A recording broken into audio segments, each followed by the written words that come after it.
Mi nombre es Juan María del Pino y mi misión aquí, por corta, no puede ser más agradable. Y es en este caso acoger a José de Contreras, que viene de la mano de Nieves García de Zúñiga, y nos trae el encuentro con una parte de la historia de España muy interesante y con un personaje francamente extraordinario, que es don Práxedes Mateo Sagasta. Aquí en Sevilla casi nada más que nos acordamos de la lotería de Sagasta. Sagasta es un personaje de la historia de España que merece que esta tarde nos reunamos aquí en torno a él para conocer muchísimos de los detalles de su extensa y extraordinaria biografía que José nos va a relatar. Así que estáis en un sitio que es de muy reciente creación.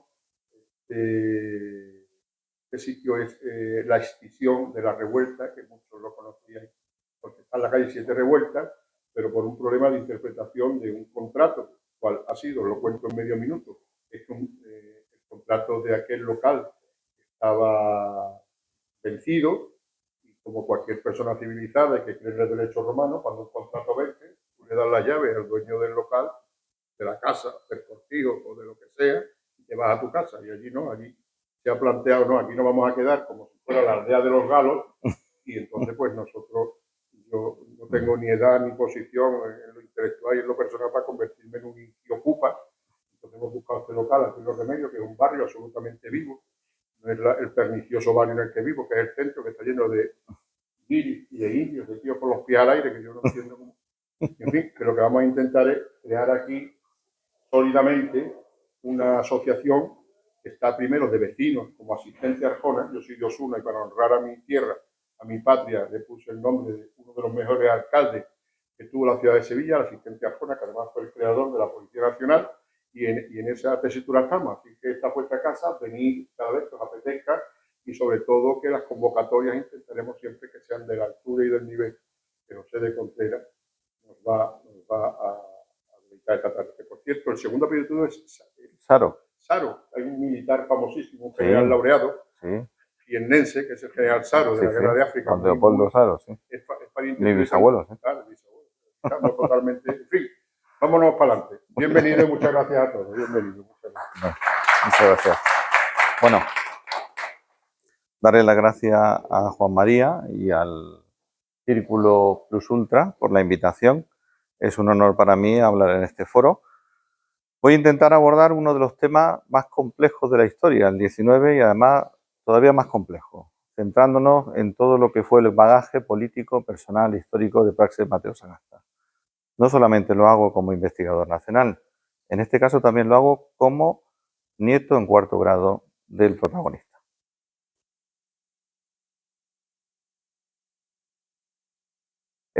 Comenzaremos informando de qué es en este contexto, a partir del 21 de julio de este año, cuando se comenzarán los actos del bicentenario del nacimiento del político, de Práxedes Mateo Sagasta. La Fundación ya ha empezado a hacer actividades tanto en Logroño como en Madrid y espera poder hacer en Andalucía. En una primera parte hablaremos de los antecedentes de lo que es el proyecto de Sagasta, el liberalismo fusionista. Los antecedentes los tenemos muy claros. Hay 61 años de demolición del sistema constitucional y monárquico. El periodo comprendido entre 1807 y 1833 de Fernando VII. Tenemos el Tratado de Fontainebleau de 1807, por el que Godoy acuerda el paso de los franceses hacia Portugal y se pierde España, el secuestro del rey, la Junta Suprema de las Cortes del Reino y la ocupación francesa, que lleva a una efímera monarquía que será continuada por la Guerra de la Independencia.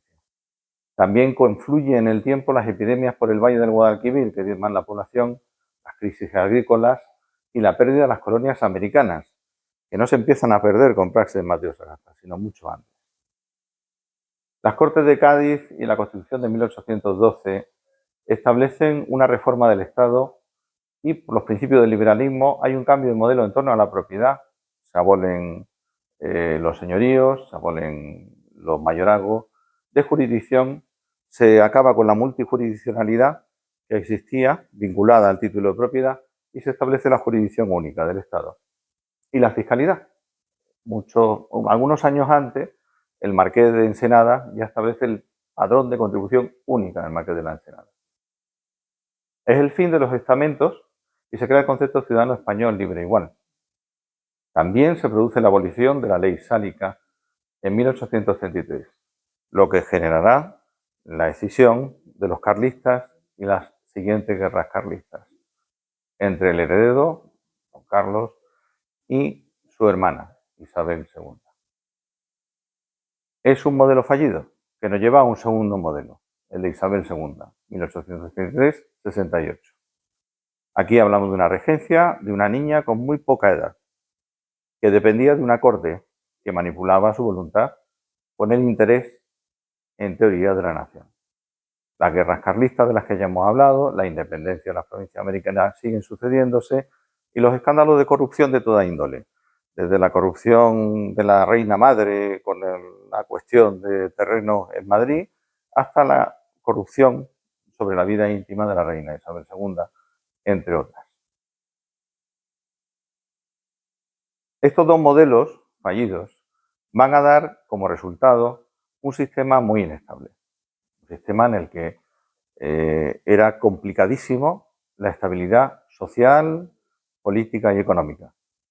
Es en el contexto de 1851 al 54 cuando Praxedes Mateo Sagasta comienza en política. Este es el primer retrato público que se le hace a Praxedes Mateo Sagasta con su firma. ¿Qué representaba él? Él representaba el futuro, la modernidad, el ferrocarril. Él era ingeniero de caminos, canales y puertos.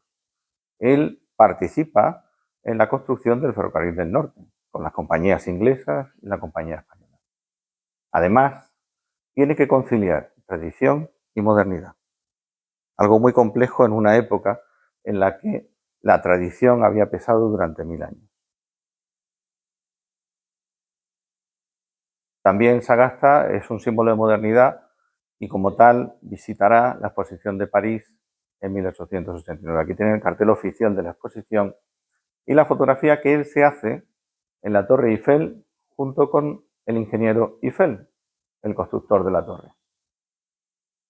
Por lo tanto, estamos hablando de alguien entregado a la ciencia de la ingeniería civil, específicamente de la ingeniería ferroviaria, como ingeniero de caminos, canales y puentes. Sí. Ah, perdón. Sí. Sí.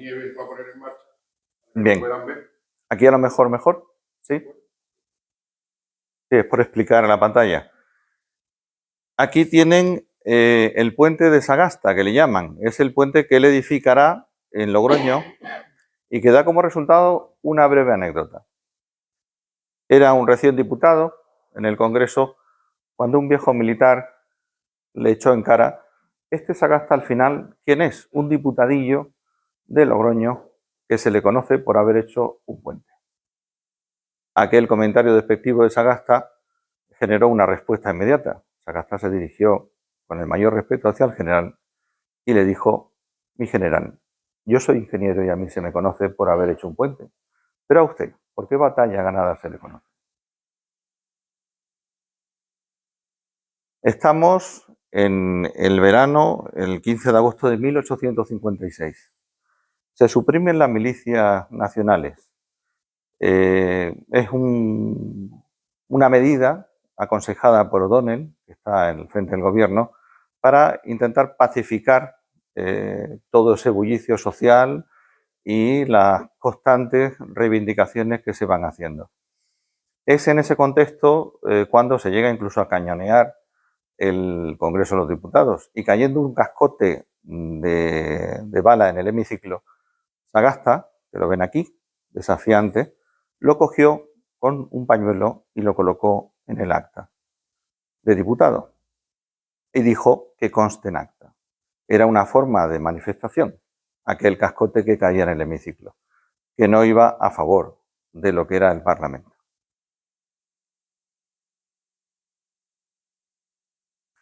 Es el periodo entre el 56 y el 68 donde Sagasta y su partido progresista intentan rectificar los excesos o los caminos de algunos señores vinculados a Isabel II. Así que tenemos a la reina Isabel II sometida desde que era una niña a una corte de hombres, Narváez, O'Donnell, hombres de honor, que creían lo mejor para España en su manera de entender lo que era mejor para España. Durante la presidencia de O'Donnell se manda cañonear al Congreso con motivo de esos altercados, y después están los altercados del 65 que llevarán a la dimisión del general Narváez. Aquí tenemos los primeros altercados del 27 de octubre del 64, en los que puede verse cómo hay una revolución que es callada después, que se llamará la del Sol, la de la Puerta del Sol, porque el krausismo y la influencia de poder estudiar sin necesidad de la obligatoriedad de una universidad o un colegio católico, sino desde un punto de vista laico, empieza a entrar dentro del sistema y se producen algunas rechinares o algunos inconvenientes que no lo quieren, porque lo consideran de alguna manera un proyecto de la masonería que va directamente contra la Iglesia Católica. Lo entienden como una agresión directa hacia la Iglesia Católica, cuando lo único que se pretendía en aquel momento era precisamente la separación entre sociedad civil y sociedad católica.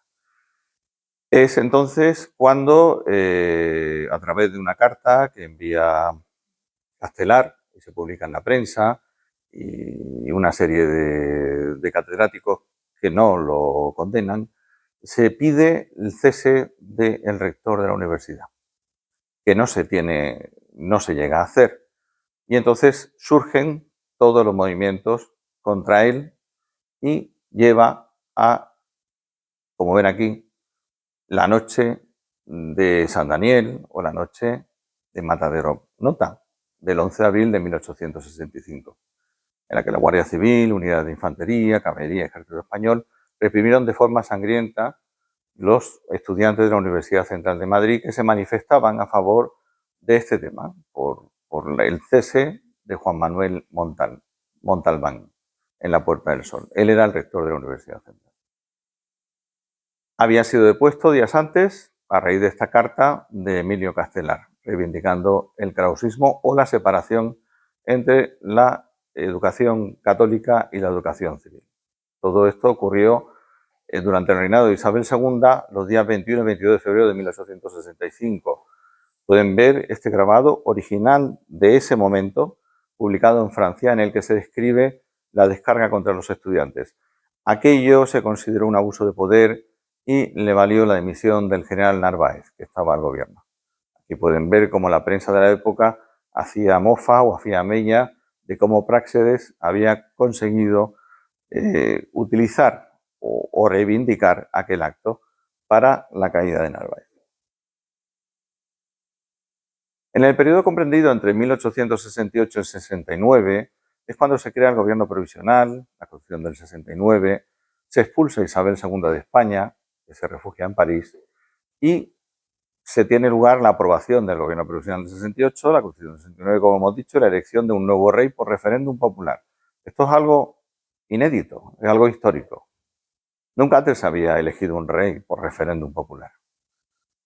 Aquí tenemos el cartel de la Revolución de Cádiz, la gloriosa, como le llamaban ellos, de Cádiz, de 1868, en el que vienen identificados los primeros miembros de ese gobierno provisional. Aunque un sector considera que este tipo de gobierno era de carácter republicano, veremos a través de documentación cómo tenía una vocación claramente monárquica.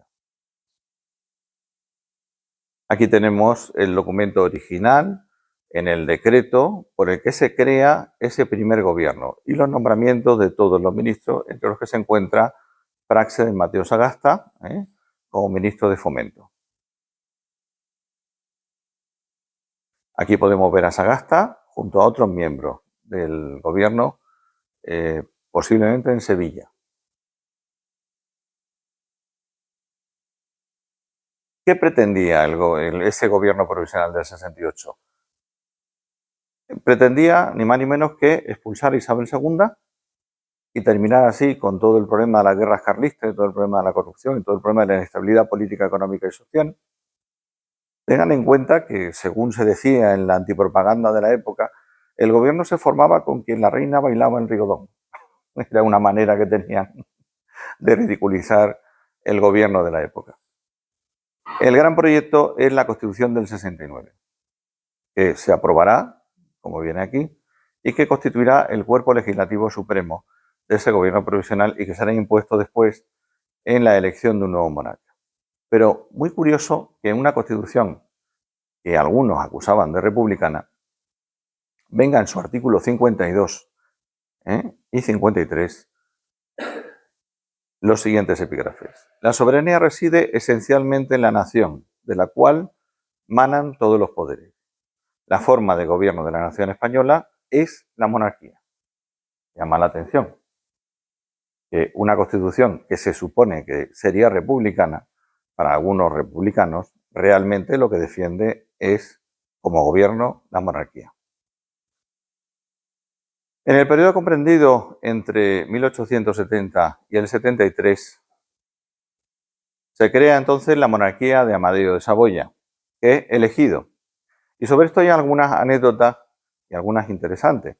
En ese referéndum se presentaron, entre otros, además de don Alfonso XII y la hermana de la reina Isabel II y Amadeo de Saboya, no llega a presentarse el rey de Portugal, que era el que Sagasta hubiera querido para crear la Unión Ibérica, que era su gran proyecto, la unión entre Portugal y España, pero sí se presentan algunos personajes, príncipes, que están emparentados con la Casa Real y que reclaman derechos dinásticos y la titularidad de la corona.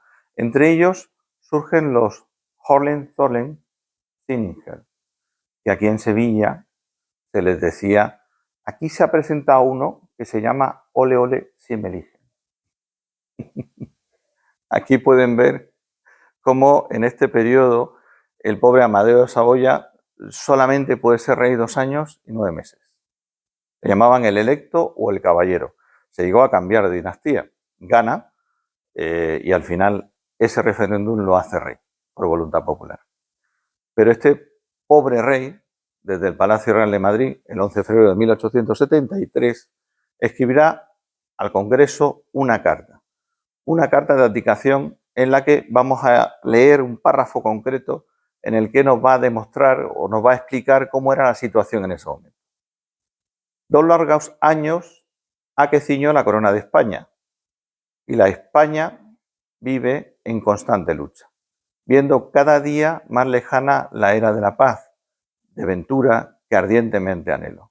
Si fueran extranjeros los enemigos de su dicha, entonces, al frente de estos soldados tan valientes como sufridos, sería el primero en combatirlos. Pero todos los que con la espada, con la pluma o con la palabra agravan y perpetúan los males de la nación, son españoles. Todos invocan el dulce nombre de la patria, todos pelean, se agitan por su bien. Y entre el fragor del combate, entre el confuso y atronador y contradictorio clamor de los partidos, entre tantas y tan opuestas manifestaciones de la opinión pública, es imposible atinar cuál es la verdadera. Y más imposible todavía hallar el remedio para tamaños males. Lo he buscado ávidamente dentro de la ley y no lo he hallado. Fuera de la ley no he buscado quien prometió observarla. Nadie achacará a flaqueza de ánimo y resolución. Abdicó. Hay que decir que los periodos republicanos que hemos tenido en España han sido gracias a la monarquía, que ha regalado a la república su posición.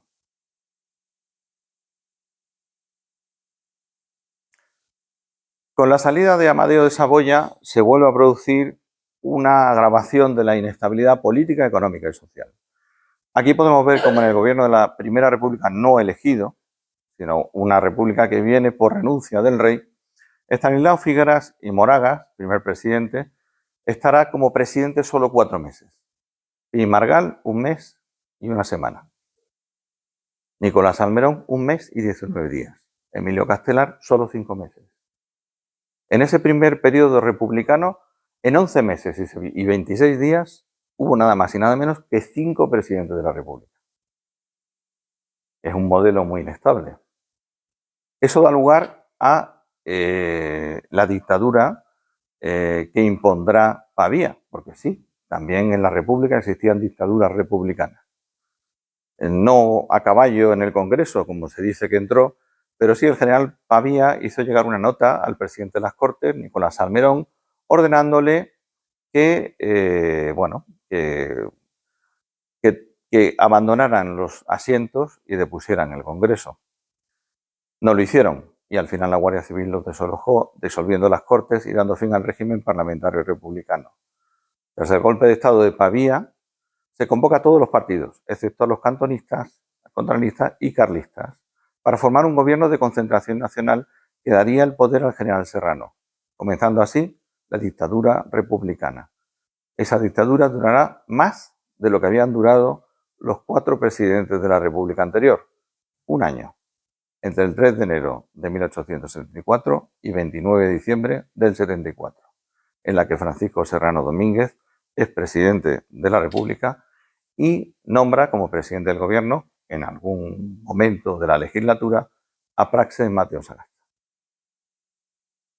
Aquí pueden ver una viñeta de la época en la que se coloca a Sagasta como vencedor.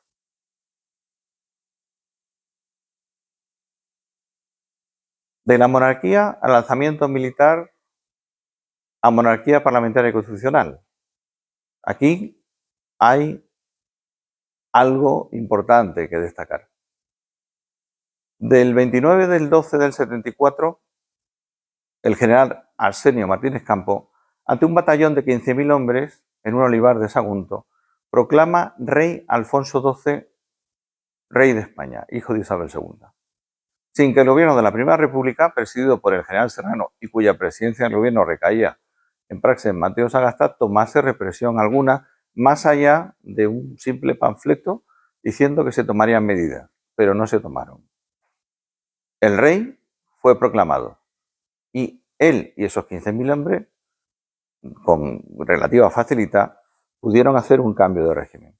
Todo esto hace pensar que hubo una convivencia, hubo de alguna manera un pacto no escrito de cambio de régimen.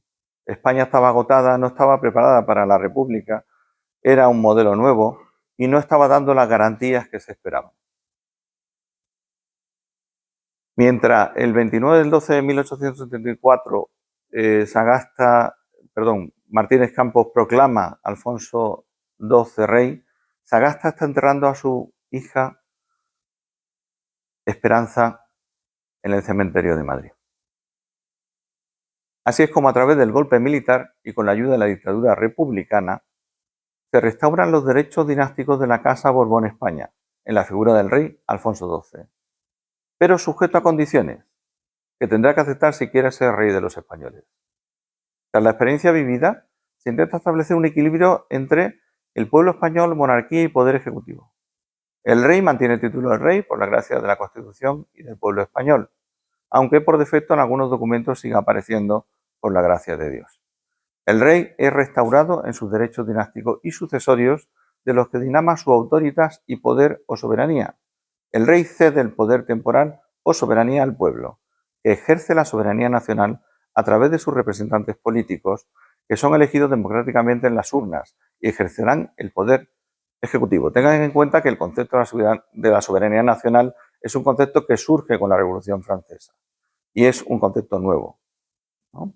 Se exime al rey de responsabilidad política, debiendo ser una figura neutral que represente la tradición y derechos de los reinos históricos que configuran el Reino de España, además de una importante figura diplomática, con capacidad para realizar acuerdos internacionales por vínculos de sangre. Tengan en cuenta que las monarquías en Europa están todas emparentadas entre sí, lo que favorecería, sin duda, la carrera diplomática. Sometiéndose el rey a una única ley suprema, la Constitución, en aquel momento del 68 hasta que surge, del 69 hasta que surge la Constitución de Cánovas del 76. Aquí vemos a Sagasta toreando esta situación.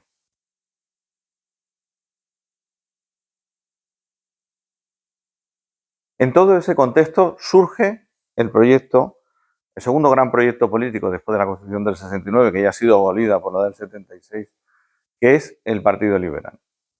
Sagasta había pertenecido a la Unión Liberal, había pertenecido al Partido Progresista, había pertenecido...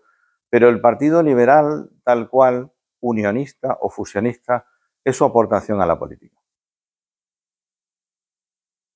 Haciendo un breve resumen de los antecedentes de ese partido, lo encontramos: periodo comprendido, monarquía Isabel II, gobierno provisional, Amadeo Saboya y Primera República. Aquí van viendo lo que dura, ¿no? Todo. Y termina con la proclamación de Alfonso XII como rey. Don Práxedes, a sus 55 años de edad y tras 24 años de carrera política, habiendo militado en el Partido Progresista y en la Unión Liberal, en el contexto de la monarquía de Alfonso XII, crea en 1880 un nuevo partido, del que será su principal líder, Partido Liberal Fusionista. ¿Qué quiere decir fusionista? En este partido se produce la unión de los extremos, de los antagónicos.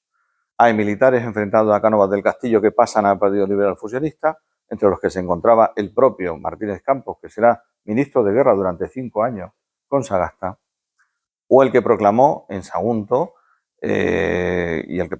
Alfonso XII. También tenemos al general Pavía, el que hace la dictadura republicana, a Rodríguez de Alburquerque, el que proclama el fin de la Primera República, militares del Partido Progresista, militantes de la Unión Liberal, republicanos posibilistas, entre los que se encontraba el antiguo presidente Castelar. En fin, como dicen aquí en Sevilla, un rebujito. Un rebujito. Su primera finalidad será hacer valer los principios que inspiraron la Constitución del 69, frustrada por la oposición de los republicanos radicales, que se niegan a aceptar la monarquía parlamentaria. Dicen los republicanos que Sagasta fue el peor enemigo que tuvieron, porque unificó a todos bajo una bandera y la puso al servicio del rey. Aquí pueden ver la importancia que tenía en aquella época la persona, más que el partido o incluso el modelo. En esta caricatura pueden ver a Sagasta proclamando la libertad, 1854, cuando intenta rectificar los gobiernos de la monarquía de Isabel II. En 1868 lo vemos abajo los Borbones, la proclamación del gobierno con Serrano, dándole la mano como cabeza. En el 71, viva don Amadeo, la proclamación de Amadeo. En el 74, viva la República. Se va Amadeo y apoya a la República, la dictadura republicana. Y en 1881, viva don Alfonso. Ahora apoya al rey Alfonso XII. Al final aparece el en calzoncillos y todo el mundo, viva, viva, viva. Sagasta era un imán político, era capaz de movilizar la masa hacia el bien, lo que él consideraba el bien común. Con la creación del Partido Liberal se hace llegar un regalo de Gladstone, el primer ministro y líder del Liberal Party de Londres, a Sagasta. Está grabado y dedicado a él. Y está hecho por los joyeros de la ciudad de Londres. Es un monumento escultórico en el que se habla de las características y los principios alegóricos del liberalismo. Este en sí, además de un monumento bellísimo, es un documento, es un testimonio, porque a través de él podemos ver hasta qué punto ese partido liberal fusionista que él crea no deja de ser una copia del Liberal Party británico, mucho más tolerante con la monarquía que los anteriores proyectos liberales. Una vez creado su partido, vamos a hacer un memorándum de todo lo que va consiguiendo a través de su ejercicio político. Creado ya el Partido Liberal Fusionista, como jefe del Consejo de Ministros durante el reinado de Alfonso XII, consigue, por Real Decreto 10 de marzo, crear la Abogacía General del Estado, como cuerpo especial de la Administración. La primera ley de libertad de reunión. En el 83 organiza la visita oficial del rey Alfonso XII a Bélgica, Austria, Alemania y Francia. La primera ley de libertad de prensa. En el 82 anuncia a las Cortes el nacimiento de la infanta doña María Teresa. Como jefe del Consejo de Ministros durante la regencia de María Cristina, durante los gobiernos del 85 al 90, Sagasta anunciará a las Cortes el fallecimiento del rey Alfonso XII y realizará el Pacto del Pardo. En el Pacto del Pardo hay un acuerdo de no agresión entre los dos principales partidos y también de turnismo para generar la estabilidad posible. Tengan en cuenta que en aquella época la democracia era algo muy joven y los políticos solían ser mejor parlamentarios o parlamentaristas que demócratas. Para ello era más importante resolver los asuntos del Estado en el Parlamento, en la sede nacional, que someter a votación absurda y repetitiva cuestiones técnicas de Estado. El 29 del 11 del 79 al 25 del 11 del 85, la reina consorte de España, doña María Cristina de Habsburgo y Lorena, confía en Sagasta tras la muerte de su hijo y en Cánovas, la muerte de Sagasta y en Cánovas. Y será reina regente también con Sagasta y con Cánovas durante el periodo del 85 al 92. Aquí tienen una caricatura en la que se puede ver a Sagasta y Cánovas pactando entre sí. Y estos dos perritos lamiéndose. Y esta otra caricatura en la que Sagasta presenta los presupuestos a Cánovas en las Navidades del 88 o ahora le toca a Sagasta comer el poder que le sirve Cánovas en el 81.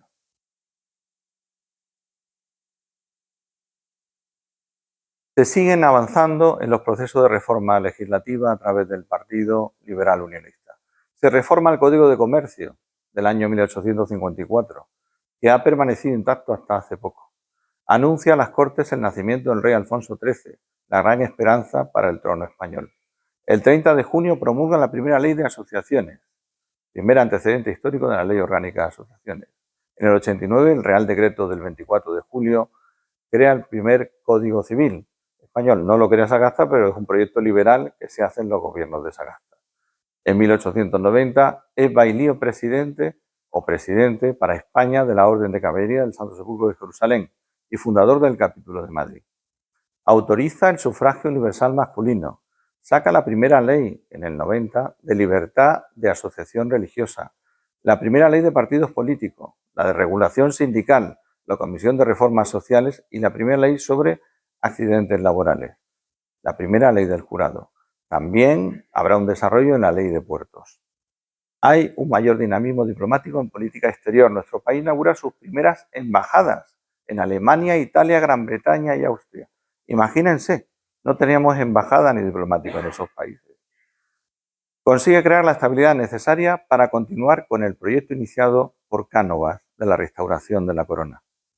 En contra de lo que la propaganda decía, Cánovas y Sagasta se llevaban mejor de lo que la gente pensaba.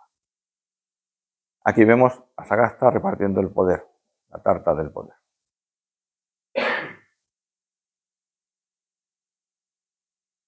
Los vínculos de Praxedes Mateo Sagasta con Andalucía. 1868-1902. El primer vínculo lo vamos a encontrar en Cádiz. Es el más antiguo. En Cádiz es donde ocurre la gloriosa revolución de Cádiz, ¿no? La que derrocará al gobierno de Isabel II y dará lugar al gobierno provisional.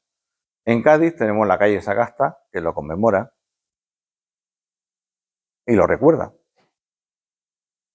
Pero Sagasta estuvo también vinculado, por ejemplo, con Málaga. Aquí tenemos su nombramiento como hijo adoptivo de Málaga, de Práxedes Mateo Sagasta. ¿Pero por qué hacen hijo adoptivo de Málaga a Práxedes Mateo Sagasta? Tenemos la calle Sagasta también de Málaga y tenemos en el ayuntamiento esta lápida que si ampliamos viene que se concede a Práxedes Mateo Sagasta por resolución de 21 de mayo de 1888 ese título que dirimió de las dificultades administrativas que ofrecían las obras del puerto. Asimismo, en sesión de junio de aquel año se acordó declararle hijo adoptivo de la ciudad. Parece que las obras de adaptación del puerto de Málaga estuvieron bloqueadas mucho tiempo y fue Sagasta el que libera esto y potencia el desarrollo del puerto de Málaga y agradecidos los malagueños lo deciden hacer hijo adoptivo. pero también tiene vínculos con Sevilla. Aquí vemos cómo en el periodo de 1872, Praxedes Mateo Sagasta se presenta a diputado a Cortes, lo vamos a ver aquí en la prensa, por Sevilla, concretamente con el, ¿lo ven aquí arriba?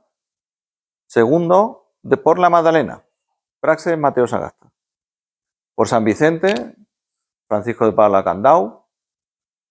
Por San Román, José María López.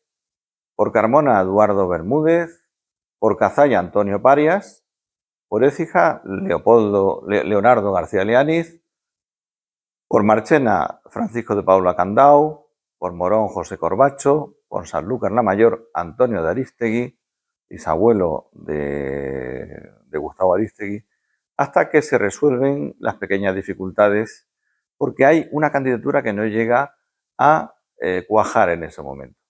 Esto quiere decir que Sagasta se presenta nada menos que por Sevilla y por el distrito de la Magdalena, junto con Pastor y Landero.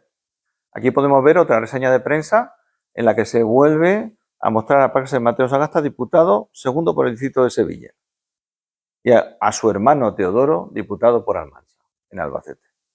Aquí podemos ver la calle Sagasta, conocida por todos, y la lotería Sagasta de la que hablaba Juanma del Pino, la antigua calle Gallegos. Pero también tenía vínculos con Jaén. Es sorprendente, ¿no? Aquí tenemos a Praxedes Mateo Sagasta en una cacería y en una piedra, en una finca en la provincia de Jaén. Aquí tenemos la finca, que antiguamente se llamó El Refugio y que hoy se llama Chaparral. Es una cortijada que no viene de la familia Sagasta, sino de la mujer de su hijo. Aquí vemos a su hijo José y a su mujer Elena San Juan, la dueña de aquel cortijo, donde solían pasar tiempo y descansar de la vida ajetreada de Madrid. José Mateo Sagasta y Vidal recibirá con tan solo 22 años el nombramiento de Caballero Gran Cruz de la Orden de San Mauricio y San Lázaro de Italia. Es caballero también Gran Cruz de la Orden de Cristo del Rey de Portugal.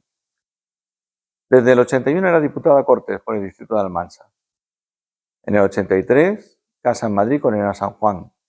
Del 85 al 86 es alcalde constitucional de Santisteban del Puerto, en Jaén. Y en el 86 diputado a Cortes por Baeza y Jaén. Es el periodo en el que se hace el Pacto del Pardo y la regencia de María Cristina. En el 86 nace doña Margarita, que fallecerá con apenas 2 años de edad, su primera hija. En el 91 nacerá su segunda hija, la única que sobrevive, Ángela Mateo Sagasta y San Juan.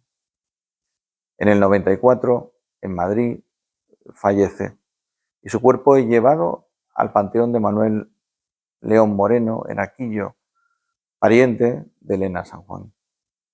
En el 96 finaliza la edificación del Panteón de la familia Mateo Sagasta y se produce el traslado de los restos de José al Panteón en Jaén, en Santisteban del Puerto.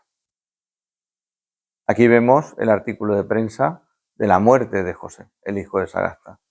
Él premuere a sus hijos, que es lo más duro que puede ocurrirle a un padre.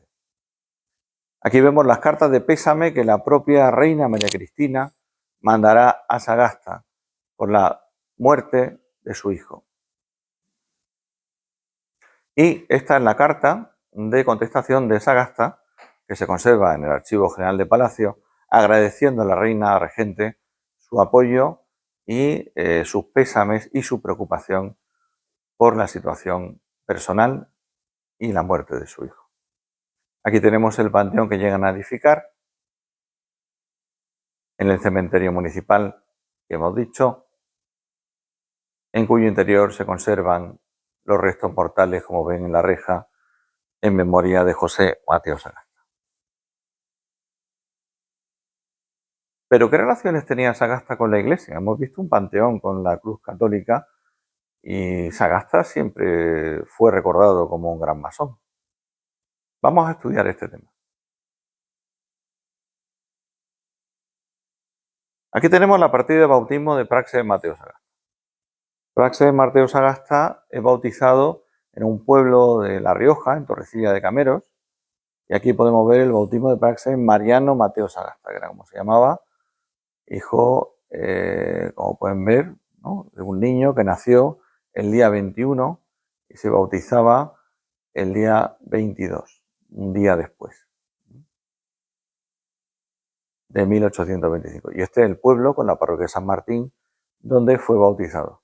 Es un pueblecito maravilloso que les recomiendo que puedan visitar, lo visiten. En aquel edificio blanco central es el ayuntamiento y en la primera planta del ayuntamiento hay una sala museo dedicada a la vida de Praxedes Mateo Sagasta, con algunas donaciones que la familia ha tenido bien hacer. En el periodo entre el 54 y el 85 pasa algo que cambiará su vida y la pondrá del revés. Será el amor. Con 29 años de edad, en 1854, inicia su actividad política en Zamora, donde conoce a la que sería su futura esposa, doña Ángela Vidal Herrero, en Zamora. Fue nombrado jefe de obras públicas y tras huir con doña Ángela Vidal a Portugal, donde recibirán un hijo que llamarán José. A su regreso a Zamora, recibirá el cargo, como es lógico, de presidente de la Junta Revolucionaria de la ciudad, siendo elegido ese mismo año diputado de las Cortes Constituyentes. Se inicia así el bienio liberal. Aquí tenemos a Sagasta con esa edad y la mujer de la que se enamora, Ángela Vidal. Pero, ¿por qué tiene que huir con ella? El problema es que Ángela Vidal estaba casada y con un militar, cuyo nombre no creo oportuno decir. El militar, que era mucho mayor que ella en edad y amigo de promoción y compañero de su padre, del padre de ella, se casa y se va a servir al ejército. Ella durante un año no vive con su marido recién casada, vive con sus padres. Ella, aunque insiste en que ese matrimonio no ha sido consumado y solicita hasta en 2 ocasiones la nulidad matrimonial, el arzobispado castrense, la iglesia castrense no se la da, porque cómo iban a humillar el honor de un general por una cuestión de amor, era una cosa completamente absurda en aquella época. Entonces ella se ve obligada a huir con él.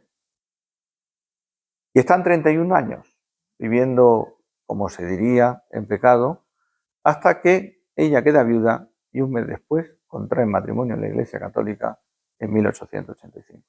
21 años de ocultaciones, de una vida intensa, porque poco menos en aquella época esto era un acto que además era penado por la ley. Y tenían que cambiar de empadronamiento para poder evitar que ella fuera encarcelada o él por esa situación de amor. Aquí abajo pueden ver cómo ya después de su matrimonio, las fundiciones Sandford, de origen inglés y establecida en Madrid, muy potentes con el tema del ferrocarril, le regalan a Praxedes Mateo Sagasta una efigie de él y su mujer, firmada por McConnor. Es el único elemento en el que aparecen los dos juntos.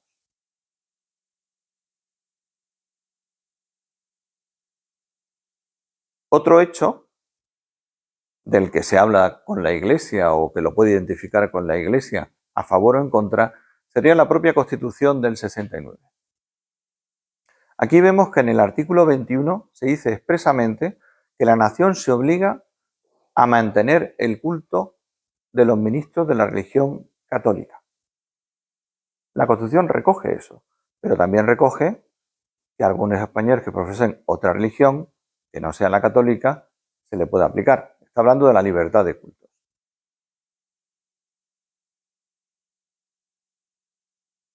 Pero Sagasta sobre todo estaba sensibilizado con algo que es la caridad.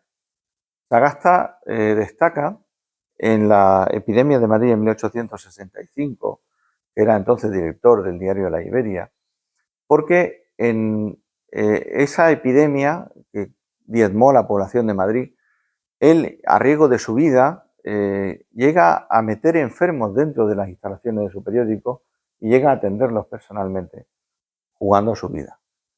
Sagasta cree en la caridad y es por eso por lo que recibirá por el reino, por el año 1865, por el gobierno republicano, la cruz de la beneficencia de primera clase.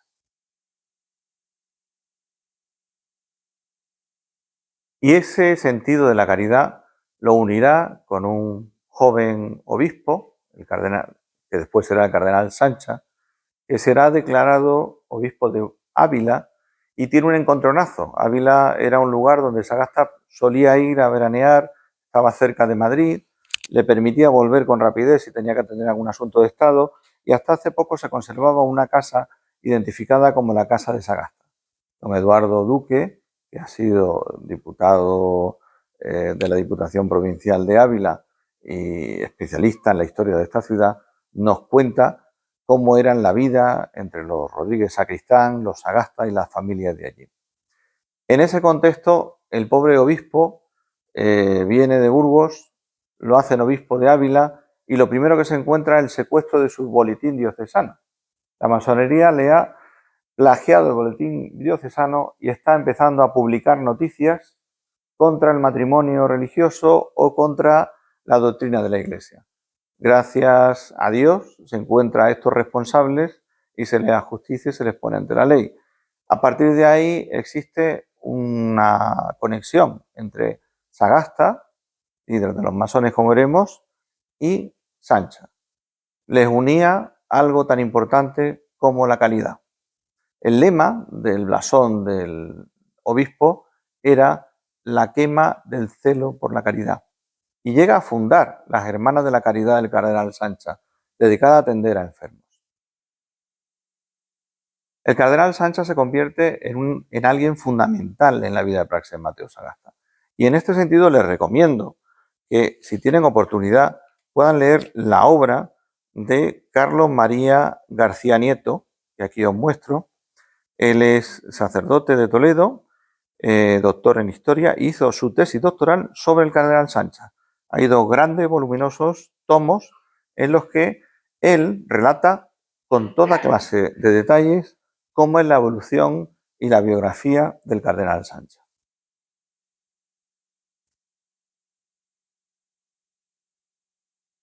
Pero ahí está la partida de matrimonio de Praxedes Mateo Sagasta.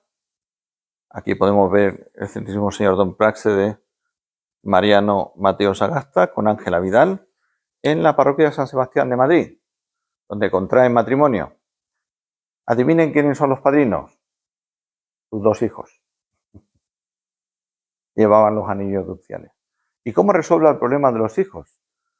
A través del proyecto del Código Civil, incluirá una cláusula en la que la legitimación de los hijos, en el artículo 120 de aquel código, se podría realizar por subsiguiente matrimonio de los padres, como era el caso, o por concesión real. Aquí vemos la página concreta de ese Código Civil. Así que los hijos quedan legitimados dentro de un matrimonio que se realiza posterior en el tiempo. Era una salida honrosa a una situación socialmente criticada, como la de su época. Aquí entramos ya con el Papa León XIII. El Papa León XIII es una persona muy, muy interesante y esencial en la vida de Praxedes Mateo Sagasta, igual que el Cardenal Sancha. Es aquí, en esa comunicación entre liberalismo y Cardenal Sancha e Iglesia Católica, donde surge la Rerum Novarum. O de las cosas nuevas también, o de los cambios políticos. Es la 38ª encíclica del Papa León XIII y la primera encíclica social de la Iglesia Católica. Hasta ese momento la Iglesia Católica no se había pronunciado sobre la cuestión social. Es una carta abierta dirigida a los obispos y catedráticos, que versaba sobre las condiciones de las clases trabajadoras. En ella el Papa dejaba patente la situación de los obreros, expone la doctrina de la Iglesia y sobre la cuestión social, y apoya iniciativas sindicales que protejan la dignidad del trabajador, conciliando doctrina católica con principios del liberalismo europeo que defendía políticas sociales. Pero tengan cuidado, no hablamos de las políticas del Partido Socialista. Aunque el Partido Socialista está constituido en 1879 por Pablo Iglesias, no tendrá su primera representación parlamentaria hasta 31 años después, en 1910. Por lo tanto, estamos hablando de las políticas liberales.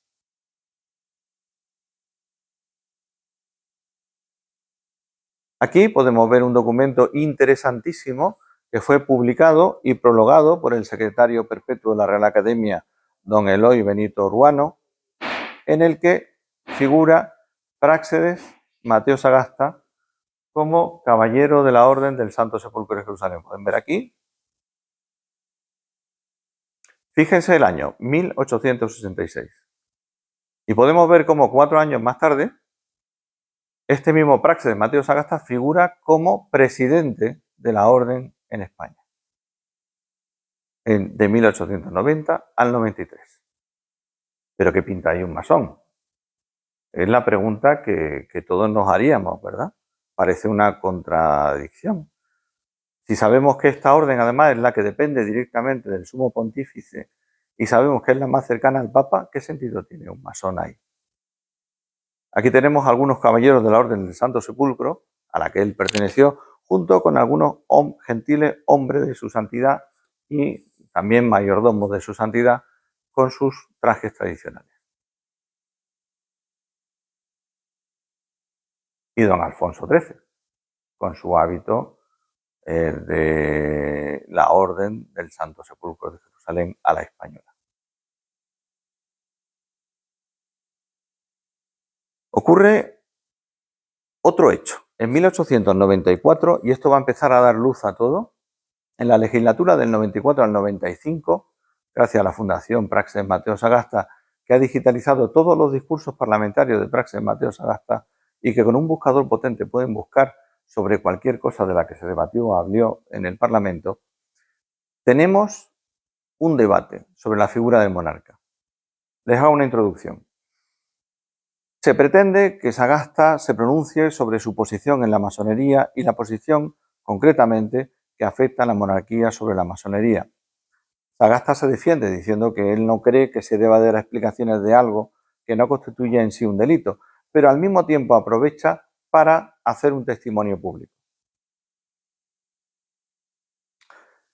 El señor presidente del Consejo de Ministros quiere que el señor Mella del gobierno declare si es injuria o no atribuir a una persona a pertenecer a la masonería. Bueno, el discurso es muy largo, pero vamos a centrarnos en la declaración que él hace. ¿Quiere su señoría, dice Sagasta, que diga mi opinión particular? Pues en este sentido diré a su señoría que yo he creído que atribuir una persona que pertenece a la masonería no era injuria, hasta el punto de que yo he pertenecido a la masonería porque he creído que pertenecer a la masonería no era un delito. Después, cuando he visto que los papas insistían en su condenación, yo que me aprecio de buen católico, aplausos y risas, apostólico y romano, tan católico y apostólico y romano como su señoría, no me he querido poner enfrente de la Iglesia y me he separado de la secta. Y hace el siguiente alegato. Si yo hubiera considerado que el pertenecer a la masonería era delito, yo no hubiera pertenecido nunca a la masonería, porque no ha entrado en mis ideas, ni aún en mi corazón, ni en mis sentimientos, el ser jamás delincuente a sabiendas. Y no tengo nada más que decir. Aquí Sagasta da un testimonio. Él ha pertenecido de buena fe, pero ya no pertenece. Está elogiando a los papas porque los está apoyando en su testimonio. Otro documento interesante. Un registro del Papa León XIII dirigido a la familia Sagasta, permitiéndoles tener capellán, capilla y oratorio privado para escuchar misa diaria. Aquí pueden ver que se da el 19 de abril de 1902, un año antes de que Sagasta falleciera. Y está dirigido a la viuda de su hijo y a su nieta, por el Papa León XIII. Aquí vemos el entierro de Sagasta con las monjas del cardenal Sancha, velando su cuerpo. Las misas que el rey encargó en todas las iglesias de la provincia de Jaén, por su alma, en honor a los servicios que había prestado a la patria, en el boletín diocesano de Jaén. Porque al final lo que Sagasta pretendía no era más que la separación de poderes entre Iglesia y Estado, que la Iglesia abordase la nueva cuestión social nacida de la industrialización, que la Iglesia estuviera atendida por el Estado en sus necesidades y que hubiera libertad de cultos. Un sector de la Iglesia siempre respetó a la figura de Praxedes Mateo Sagasta y reconoció su valía al servicio de Cristo. En su sepultura, en el Panteón de Hombres Ilustres de Madrid, una magnífica obra de Mariano Benlliure, podemos ver cómo él aparece yacente, en la cabecera una mujer escribiendo un libro con el título Historia y al pie un obrero apoyado en los evangelios con la espada de la justicia. Y fíjense en el pecho. Hubo una cruz que fue arrancada poco después de su entierro por aquellos que no soportaban que Sagasta fuera católico. Por lo tanto, vamos a hacer un resumen cronológico, que esto es más sencillo de ver.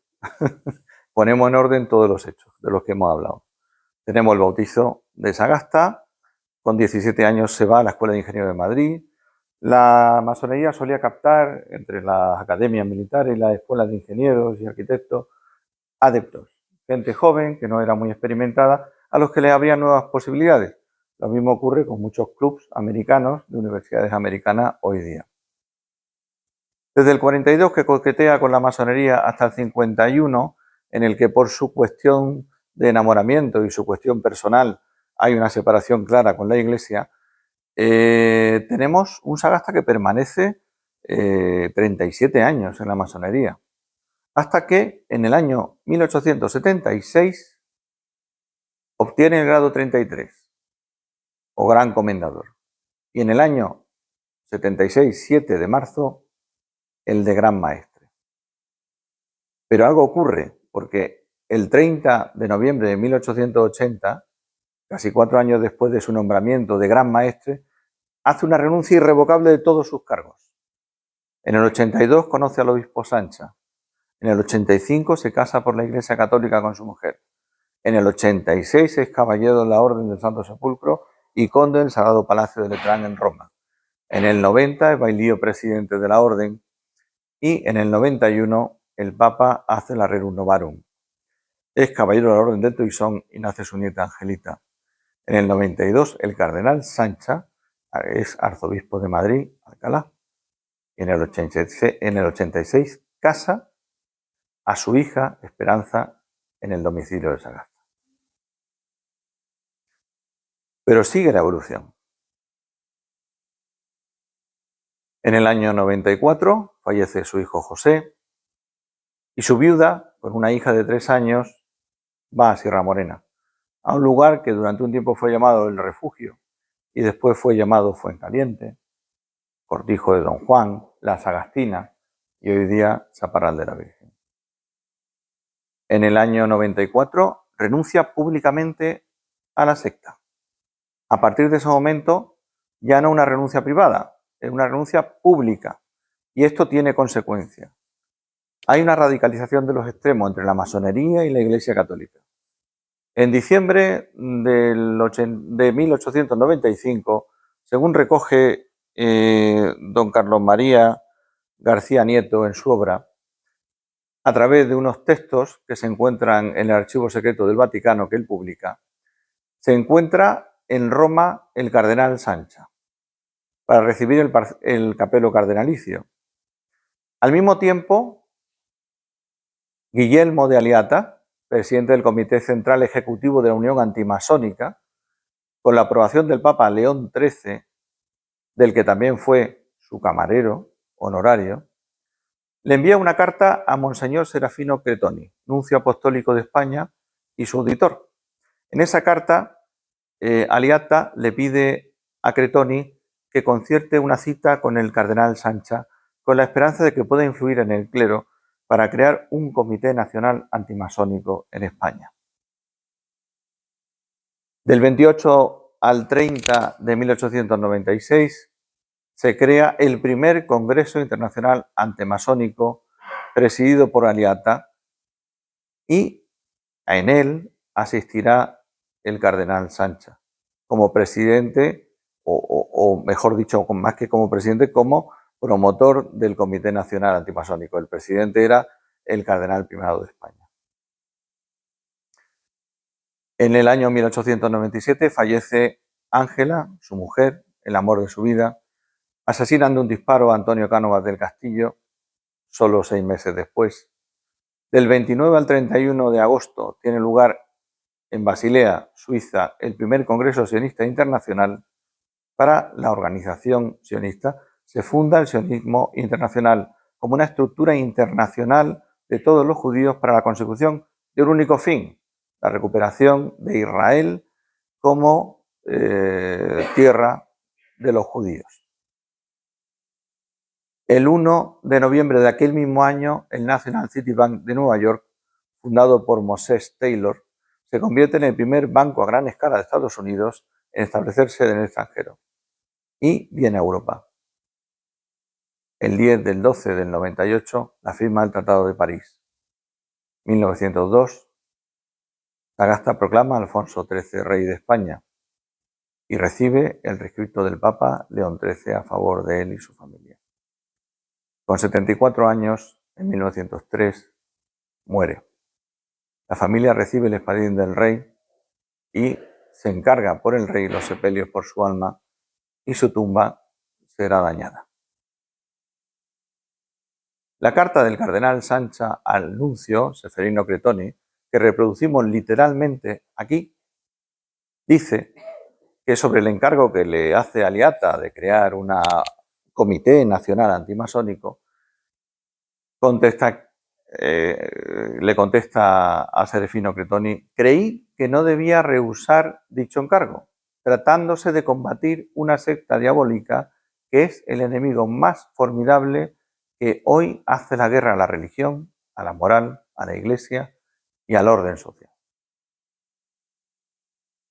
La carta del cardenal Aristichi Rinaldi, nuncio apostólico de España, al cardenal secretario de Estado Mariano Rampolla, nos dice claramente, aunque está en italiano, vamos a verla ahora en español: hacía algunos años que el señor Sagasta había moderado mucho sus viejas ideas.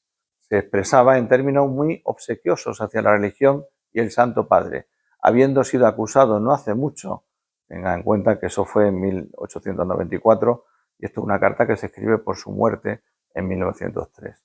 No hace mucho, en las cámaras de ser masón, respondió en público en el Congreso que se retiraba de serlo, puesto que la masonería había sido condenada por el Sumo Pontífice. Dados estos antecedentes, y especialmente el hecho de haberse reconciliado con Dios por la confesión, no tuve dificultad en conceder, como me lo había pedido el marqués de la Vega de Armijo, el presidente de la Cámara, que se celebraran misas en la Capilla del Sol, hoy día Capilla de la Baldosa de Madrid, que se ha transformado en gran salón del Congreso.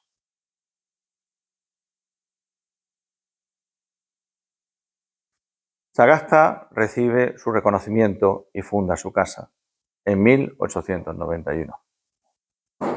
Lo hacen caballero de la insigne Orden del Toisón de Oro, con grandeza de España personal. Aquí tenemos su patente, firmada por la reina regente María Cristina de Habsburgo y Lorena, en nombre de don Alfonso XIII, rey de España, aún menor de edad, en plena regencia.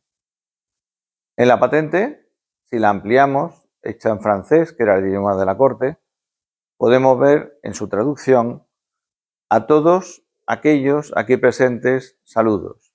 Como resultado de la soberanía de nuestra orden a imitación de los jefes y soberanos, para aumentarla cada vez más en estima y honor, para llenar los lugares de caballeros y personas de buenas cualidades y virtudes, mi primo, a ti, mi primo, le llama, Cochon, que es como viene referido, de modo Cochon, Praxedes Mateo Sagasta y Escolar, presidente del Congreso de los Diputados y presidente del Consejo de Ministros, te elegimos y denominamos caballero y te conferimos dicha Orden del Toisón de Oro, después de hacernos entender no sólo que tuvo un honor singular que favoreció nuestra elección y nominación, sino también lo hacemos por una estimación muy especial.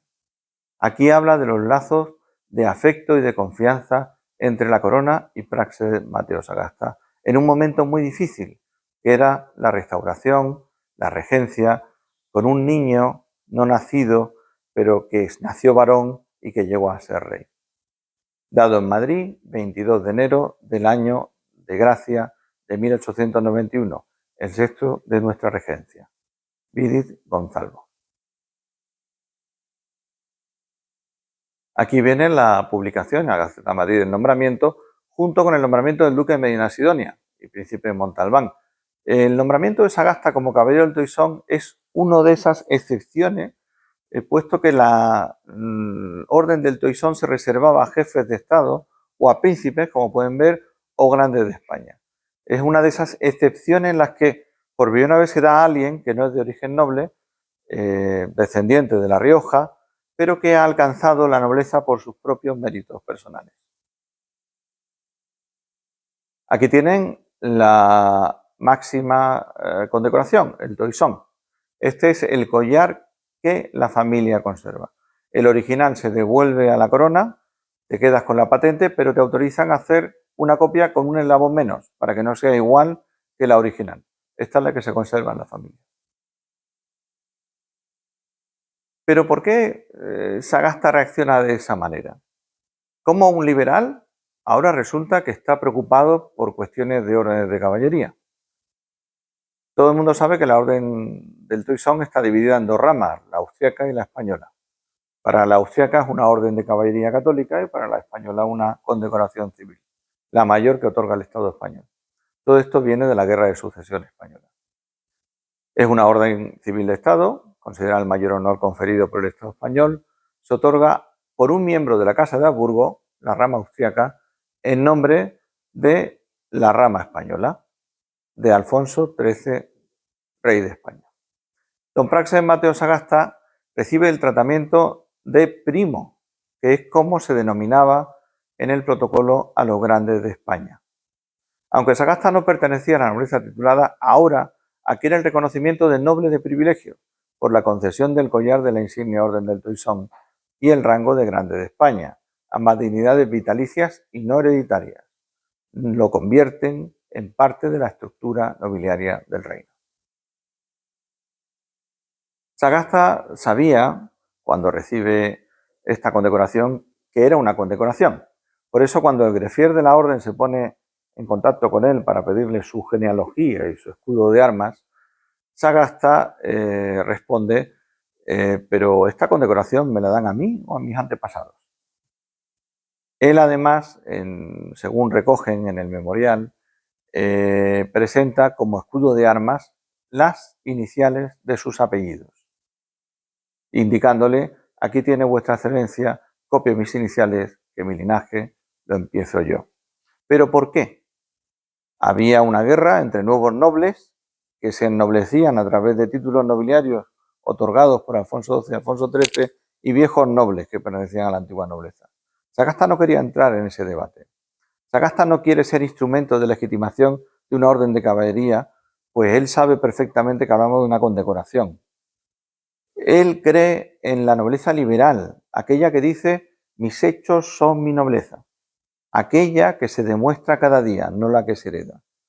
La causa de su otorgamiento fueron sus méritos y servicio a la corona española, no los de sus antepasados. Aquí podemos ver una placa con las iniciales, la Orden del Toisón y el bonete de Grande de España de Praxedes Mateo Sagasta, PMS. Y aquí podemos verlo a él, saliendo del Congreso de los Diputados, con su collar de la Orden del Toisón. Y un grabado alegórico en el que aparece Cupido, el amor que rigió su vida, y el Toisón, la máxima condecoración con la que es reconocido. Y sus armas.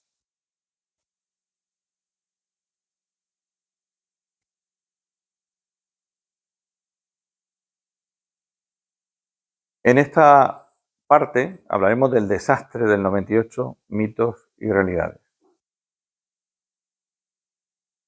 Sagasta no formaba parte de un plan judeo-masónico contra el Imperio Español.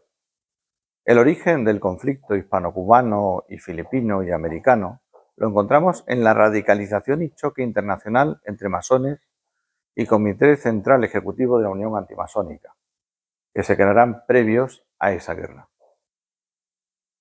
Vamos a ver esta cronología para poder comprender este periodo concreto.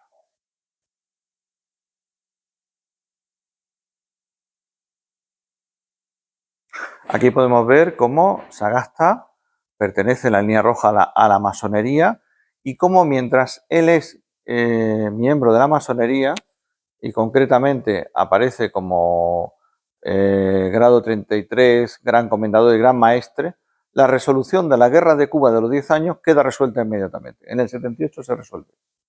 La masonería era el instrumento que utilizaban para la política exterior, por algo muy sencillo. La masonería llevaba siglos desarrollando estructuras internacionales de comunicación, alternativas a las de la Iglesia Católica. Y aquí tenemos una época en la que no se podía viajar en avión todavía, los viajes en barco duraban meses y el teléfono estaba empezando. Estamos en una época muy carente de comunicaciones y se tenía que tirar de toda la estructura que se tuviera para esa comunicación. Es este el modelo en el que Sagasta se apoya en la masonería para, a través de su gobierno, acabar con la guerra a los 10 años. Terminará con el general Arsenio Martínez Campos. Pero, ¿qué ocurre?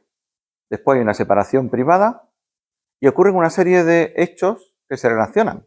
Mientras él va adquiriendo notoriedad al servicio de los papas y de la Iglesia Católica y renuncia y repudia incluso a la masonería, como vemos en 1894, dimite el ministro de Guerra, Martínez Campos, hay una desorganización del ejército a espaldas del Parlamento, fallece su hijo José, su vida se va y de repente van desapareciendo las personas de su familia. Si bien la logia del Gran Oriente de España, presidida por Sagasta, conocido como el Hermano Paz, ayudará a finalizar la Guerra de Cuba de los 10 años, Sagasta renunciará de forma irrevocable a todos sus cargos, tan solo 2 años y 7 meses después de su nombramiento. ¿Por qué? Esto lo tenemos que ver aquí. Tiene que ver con la fundación de su partido en 1881, tiene que ver con los 2 atentados que sufre la monarquía por parte de anarquistas relacionados también con la masonería y tiene que ver también con que él quiere formar parte del gobierno de Alfonso XII y quiere contribuir a esa estabilidad social y política a través de la figura de la monarquía. Pero había un problema, él era un gran masón y eso colisionaba con los intereses en ese momento de la corona. Entre otras cosas, por coherencia. La masonería a la que él pertenecía era la francmasonería, la rama francesa, que era de tinte republicano y federalista, pero el modelo que se presentaba era monárquico. Entonces él tiene que renunciar a todos sus cargos para continuar al servicio de la corona. Este es el principal motivo por el que los abandona. Y aquí hablamos de esta pieza que se conserva en la familia, donada por Gladstone y los liberales ingleses, porque él copia el modelo inglés.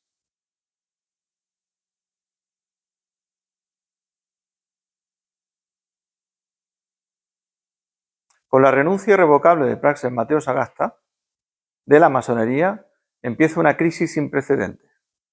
En el 81 muere el teniente coronel Juan de la Somera y Barroso, antiguo gran maestre del Gran Oriente de España y predecesor de Praxedes Mateo Sagasta, desapareciendo con él su obediencia, lo que agudizará aún más esta crisis que intentará salvar el antiguo ministro de Ultramar y actual gobernador del Banco de España, el abogado y periodista Antonio Romero Ortiz, que dirigió la obediencia hasta su fallecimiento solo 3 años después. Sucedió como gran maestre el ministro de Ultramar, Manuel Becerra, dimitiendo y renunciando a todos sus cargos en enero del 86, igual que Sagasta, dejando el Gran Oriente de España sumido en el desorden y la división que no afectó a Sagasta, ya que él no formaba parte del gobierno de la masonería desde el año 80 y desde el año 82 se encontraba apartado de la masonería, al servicio del papado. Después de este fracaso resurgirá la restauración de una masonería mucho más reaccionaria contra la Iglesia Católica, cuya estructura internacional le será muy útil al nuevo sionismo internacional, recibiendo un mayor apoyo de la masonería internacional, la rama americana, respecto a la española.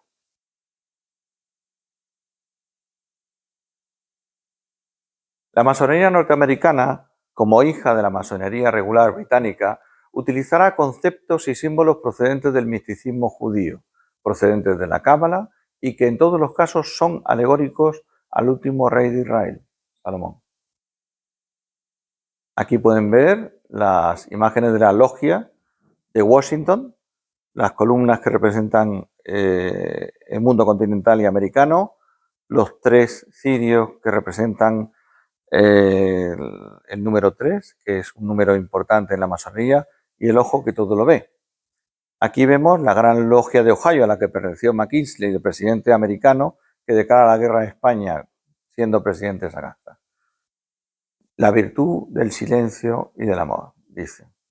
El sol, la luna, las columnas, una Torá, el compás, la escuadra y el ojo que todo lo ve.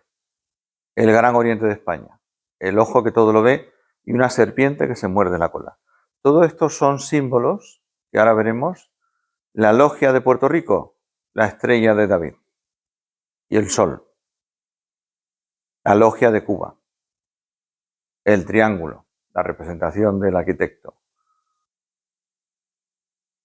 Esto no es de una logia masónica, esto es de la Cábala. Son símbolos cabalísticos.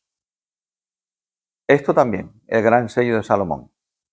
En el gran sello de Salomón podemos advertir, entre otras cosas, la cruz que está presente y abajo el ojo que todo lo ve.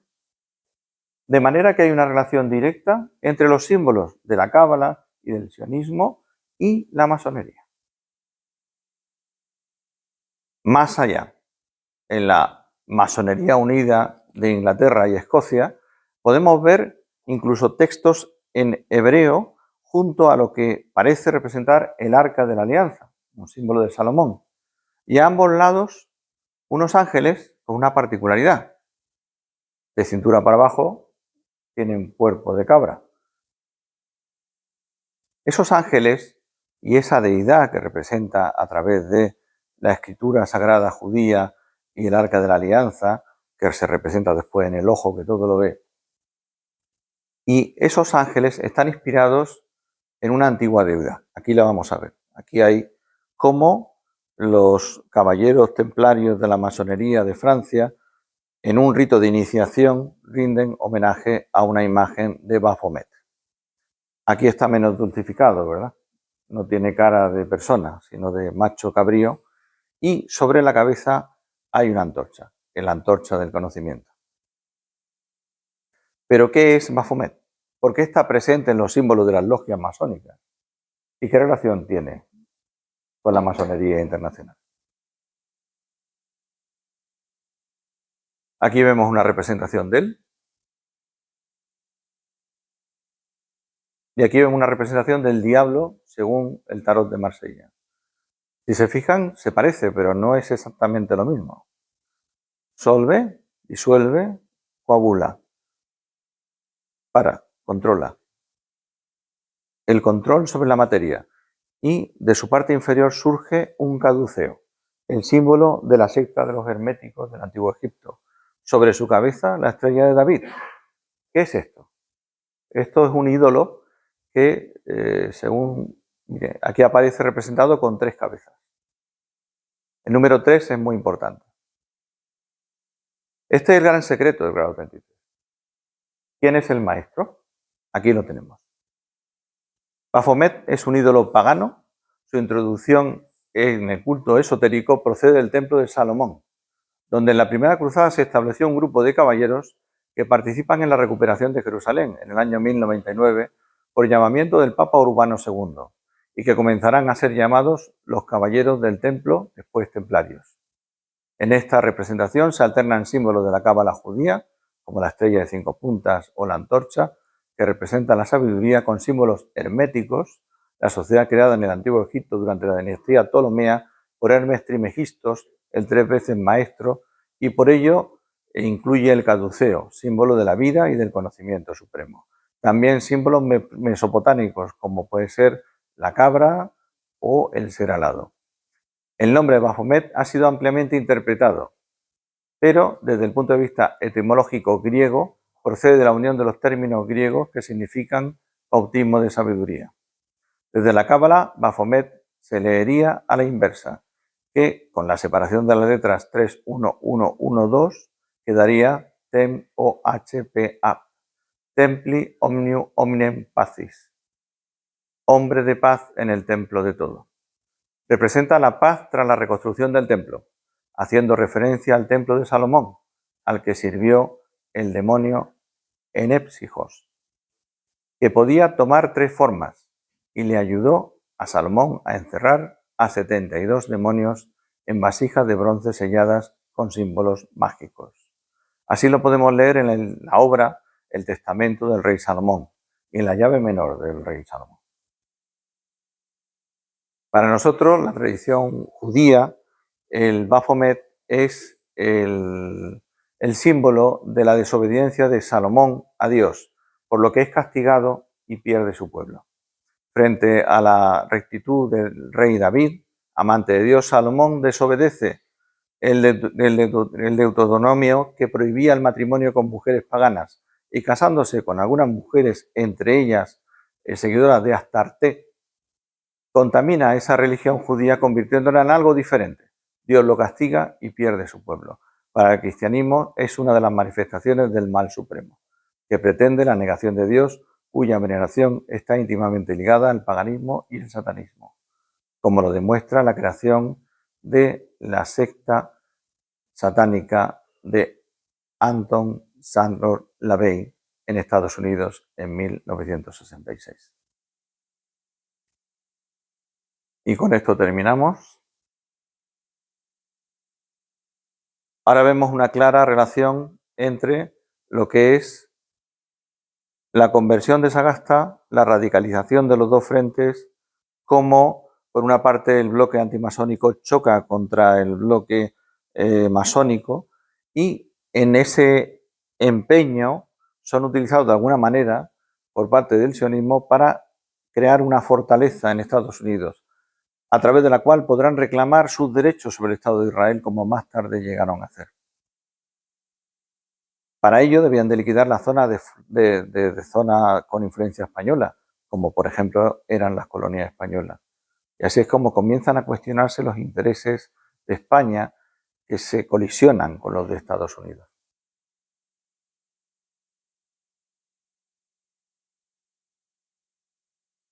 Aquí vemos a McKinley, presidente norteamericano, que declara la guerra a España y a Sagasta. McKinley vestido con la logia de Ohio. Sagasta ya no era masón. El telegrama por el que se comunica el atentado de El Maine en el puerto de Cuba, que con la propaganda americana llevará a la inevitable guerra Estados Unidos-España.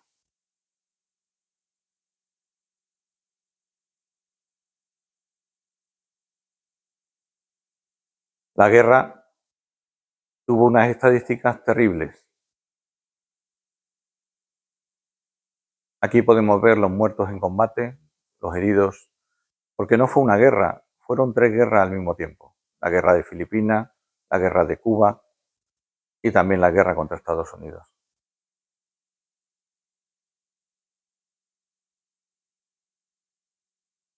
Por último, veremos el telegrama que el almirante Pascual Cervera le enviará a través de la Capitanía General de La Habana a Praxedes Mateo Sagasta. Salí ayer mañana con toda la escuadra y después de un combate desigual y contra la fuerza más que triple que las mías, toda mi escuadra quedó destruida. Incendiados y embarrancados el Teresa, Oquendo y Vizcaya, que volaron, y el Colón, según informe de los americanos, embarrancado y rendido, y los cazatorpedos a pique. Ignoro aún cuántas pérdidas de gente, pero seguramente suben a 600 muertos, muchos heridos, aunque no en tan grande proporción. Los vivos somos prisioneros de los americanos. La gente toda está rayando a una altura que ha merecido los plácemes más entusiastas de los enemigos. El comandante del Vizcaya le dejaron su espada. Estoy muy agradecido a la generosidad hidalguía con la que nos tratan. Entre los muertos está Villamil y creo que Lázaga. Entre los heridos, Concas, que era un enemigo manifiesto de Peral, y Eulate. hemos perdido todo, Cervera. Ante ese telegrama recibido de la Capitanía General de La Habana, Sagasta, según nos cuenta el conde Romanone, reúne a todos los agentes políticos, incluso a los más críticos contra el gobierno, para preguntarles qué debían de hacer. Debía de ser una decisión en conjunto, no individual. En esta ocasión será Morez y Silvera los que por escrito apoyen la causa de firmar el Tratado de París. Tengan en cuenta que Silvera era el líder del Partido Conservador y sucesor de Cánovas del Castillo. Emilio Castelar envía una memoria en la que habla de los errores cometidos por todos, incluidos los de Cánovas. Y así, con la paz de París, que también podemos leer como el primer paso hacia el imperio americano y el reforzamiento del sionismo internacional, España puede salvar su territorio nacional. Muchas gracias.